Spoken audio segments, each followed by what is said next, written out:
Fala galera, beleza? Vocês já pararam para se perguntar se as plantas que a gente encontra dentro da nossa casa ou no shopping têm as mesmas necessidades das plantas que ficam nos parques, nas praças, nas florestas? E se elas têm necessidades diferentes, que necessidades vão ser diferentes? Quais componentes podem variar e como que esses componentes vão de fato influenciar na vida dessas plantas?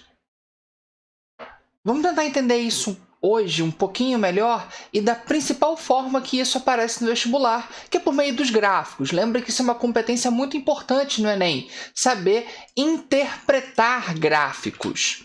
Então, a gente vai ter algumas condições básicas que vão influenciar na vida de uma planta.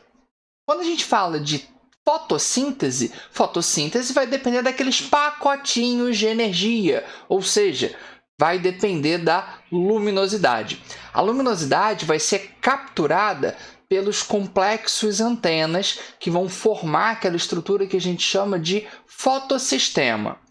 Ali, nesses fotossistemas, a gente vai ter as moléculas de clorofila que vão ser excitadas, liberar os elétrons para que aconteça lá a chamada fase clara. Então, se eu tiver uma determinada quantidade de luminosidade, eu vou excitar as minhas clorofilas. Até aí, beleza. Agora, a luminosidade ela varia ao longo do dia. Se eu tenho essa variação, eu vou olhar para os fotossistemas. O fotossistema não vai variar, ele tem uma quantidade pré-determinada na planta. Então, se eu tiver luminosidade suficiente para ocupar, para saturar todos os fotossistemas, eu não tenho como fazer mais fotossíntese, porque todas aquelas clorofilas vão estar excitadas, todas vão estar transitando elétrons, então eu vou atingir a minha taxa máxima de fotossíntese. Tranquilo?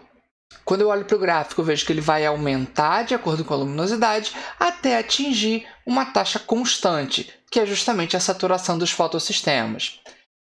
Já com temperatura, que também é um importante fator, o comportamento gráfico já é diferente. Por quê?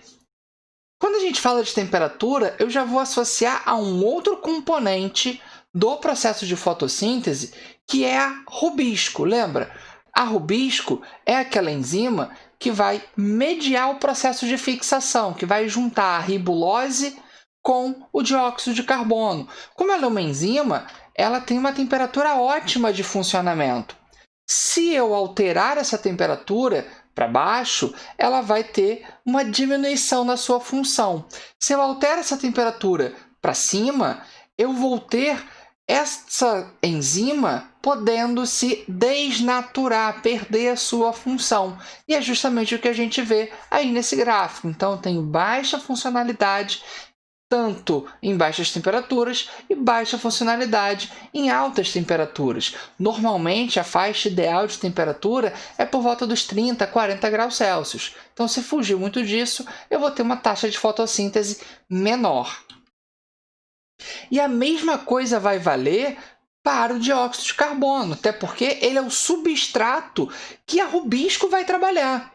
Então, se eu saturar a rubisco, ou seja, se todas as rubiscos estiverem associadas ao dióxido de carbono, eu não tenho enzimas para capturar novas moléculas de dióxido de carbono. E isso vai fazer com que eu tenha um processo de saturação. Saturei elas, eu vou atingir a minha velocidade máxima de reação. Ok? Entendido isso? Ótimo! É legal que quando a gente olha para dióxido de carbono, a gente pode fazer alguns paralelos com ecologia. Se eu tenho um aumento na taxa de dióxido de carbono no ambiente, isso é bom para a planta? Isso vai ser bom até um determinado ponto. Os organismos fotossintetizantes, eles são capazes de influenciar no quantitativo de dióxido de carbono atmosférico. Eles ao invés de liberarem o dióxido de carbono para o ambiente, lembra que eles também fazem respiração. Você já deve ter ouvido, sei lá, sua avó, sua tia, dizer que você não pode ter muita planta dentro de casa, não pode ter planta dentro do quarto, porque se você tiver um monte de planta no quarto, menino, você vai morrer durante a noite. Por que a gente, às vezes, ouve esses ditos populares? Porque, erroneamente, algumas pessoas acham que as plantas fazem fotossíntese durante o dia, onde ela consome o dióxido de carbono e libera o oxigênio, e à noite ela faz o contrário. Ela consome o oxigênio e libera o dióxido de carbono. Só que, na verdade, ela respira durante todo o tempo. Vem comigo aqui. Quando eu olho para esse gráfico, que é o gráfico de compensação fótica ou compensação luminosa, eu consigo entender melhor essa ideia. Olha só, para a planta se manter viva, ela precisa fazer respiração celular, que é o que vai liberar a energia que ela capturou da luz. Na respiração celular, ela libera lá o dióxido de carbono. Só que ao invés de liberar esse dióxido de carbono para o meio, ela mantém dentro dela que ela vai usar na fotossíntese. Só que isso não vai ser o suficiente para ela aumentar a sua matéria orgânica, para ela poder crescer. Então, ela abre os estômatos, permite a entrada de dióxido de carbono. A gente falou sobre isso lá na aula de fase escura.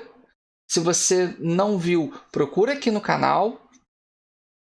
Abriu os estômatos, entra dióxido de carbono, então ela está retirando esse dióxido de carbono da atmosfera.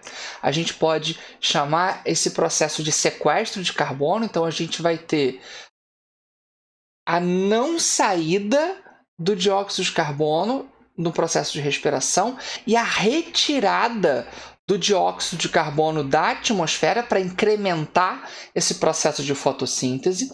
E quando eu olho para o gráfico, eu vejo que, como a luminosidade varia ao longo do dia, em um determinado momento eu vou ter uma luminosidade tão fraca ou ausente, onde a minha taxa de respiração, que é constante, lembra, a planta respira o tempo todo, vai ser maior do que a minha fotossíntese. Então é como se você estivesse fazendo uma dieta onde você está gastando muito mais energia do que você está ingerindo essa energia na forma de alimentos. Então vai gerar um desequilíbrio onde você vai perder peso.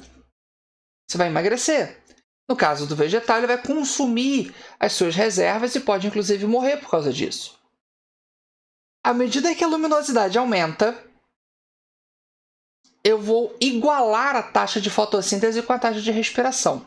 Quando essas taxas se igualam, nós chegamos no chamado ponto de compensação fótica.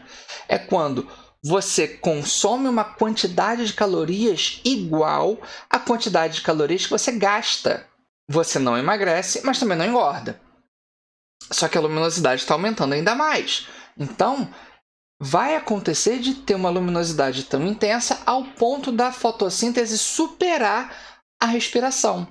E aí, nesse momento, os estômatos abertos, entrando dióxido de carbono, a fotossíntese numa taxa muito maior, o vegetal vai começar a produzir reservas. Ele vai incrementar, vai aumentar a sua matéria orgânica. Então, é você ingerindo muito mais calorias do que você gasta ao longo do dia. E aí, com isso, você vai engordar. Beleza? Uma outra correlação importante, que é aquilo que eu tinha falado lá no início do vídeo, é entender esse ponto de compensação em relação às plantas. Existem plantas de sol e plantas de sombra. O que seriam essas plantas de sol e plantas de sombra? Lembra que eu perguntei se as plantas de shopping, as plantas que a gente tem em casa, têm necessidades diferentes? Então, elas têm necessidades diferentes. Essas necessidades se dão justamente pelo seu ponto de compensação fótico ser menor, ser mais baixo. Porque elas têm uma taxa de respiração menor. Isso significa que elas consomem menos energia e elas também vão produzir menos energia, porque elas recebem menos luminosidade, porque elas vão receber uma luminosidade menos intensa. Um outro ponto interessante é que quando a gente compara as plantas heliófilas, hélios, sol, e umbrófila, sombra, a gente consegue notar que existe também diferença nos pigmentos fotossintetizantes.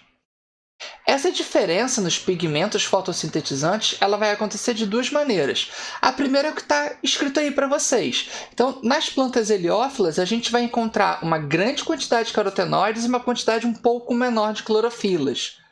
Elas, então, vão conseguir trabalhar com uma quantidade de luminosidade vermelha, amarelada, alaranjada maior. Já as plantas de sombra, elas vão ter menos carotenoides e muito mais clorofilas, trabalhando numa faixa de vermelho menos significativa. Um outro ponto interessante é o tom de verde que essas plantas vão apresentar. As plantas de sol, elas costumam ter nas suas folhas um tom de verde um pouco mais claro que as plantas de sombra. E isso se deve à concentração de cloroplastos. As plantas de sombra tendem a concentrar mais os seus cloroplastos. Por que isso? Elas vão concentrar esses cloroplastos para conseguir receber uma quantidade de energia naquele ponto maior. Isso torna aquela folha mais escura. Conseguiu entender isso? Galera, quando a gente fala então desses fatores que influenciam e ver esses vários gráficos, é uma forma da gente entender e sistematizar tanto a fase clara quanto a fase escura e expressar de uma forma gráfica. Quando a gente fala de ponto de compensação fótica, é relacionar diretamente fotossíntese com respiração celular. Se vocês ficaram com alguma dúvida, revê a aula, volta na aula de fase clara, na aula de fase escura. Deixa aqui nos comentários, que aí eu posso ajudar vocês também, tirar uma dúvida um pouco mais específica. Lembra de se inscrever no canal, de compartilhar o vídeo, de dar o like, tudo isso ajuda pra caramba no crescimento do canal, tá bom? Valeu, bons estudos e a gente se vê!